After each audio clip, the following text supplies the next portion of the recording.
The world's at a dangerous tipping point. You've got America, leader of the free world, in obvious decline. You've got China, the biggest dictatorship in history, on the rise, wanting to be top dog. And now at this dangerous moment, the US gets a president who's obviously senile, who's catastrophically weak. I mean, it's hard to exaggerate how dangerously bad Joe Biden is, how closer to war we are as a result, when the US is led by a man so weak that he seems to doze off even during a meeting last week with Israel's Prime Minister. And just have a look at the last week. Biden's already had the Taliban take over Afghanistan after he suddenly pulled out all US troops, so fast that it actually left the Taliban a massive amount of US armoury, including up to 2,000 armoured vehicles and 40 aircraft and bundles of cash. Biden has already also left US allies trapped in Afghanistan because he failed to keep a secure US base in the country. And his officials were then left so dependent on Taliban security that they even, in a brainless moment, gave the Taliban a list of Afghan allies to help evacuate. A list that the Taliban can now use to find and punish those former enemies of it. And then last week came the suicide bomber who killed some 200 people at the airport, including 13 US troops. And Biden, by then, seemed broken.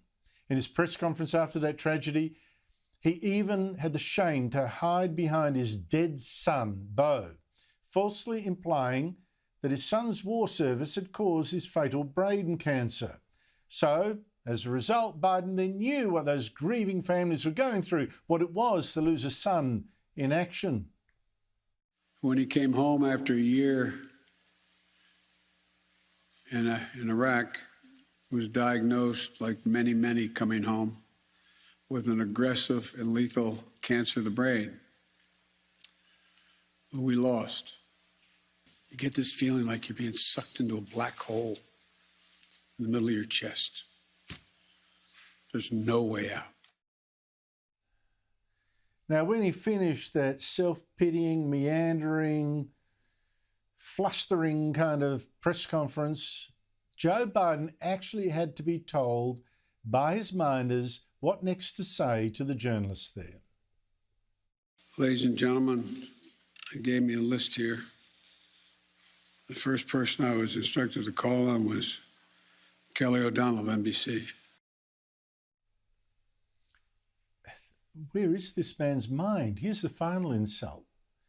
When the bodies of 11 of the 13 dead servicemen were flown back from Afghanistan to the US, Biden, good, he was there to meet them, but then openly checked his watch among the 13.